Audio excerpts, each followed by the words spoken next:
Kaixo lagunok, ongietorriak izan judo euskara zen lehen atal honetara. Hasierako ataletan, judoaren funtsak eta ohiturak erakutsiko dizkizuegu. Hala nola, gerrikoa era egokian nola lotu. Hasi berri, guraso eta aurrei buruko mina sortzen dien kontua baita.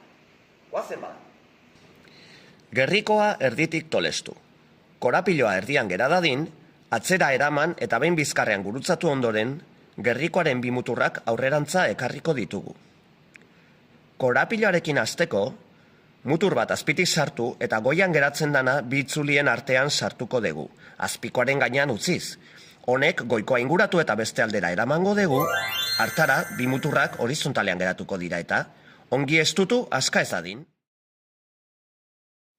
Korapiloa gaizki eginezkero, mutur bat goruntz eta bestea beruntz geratuko da.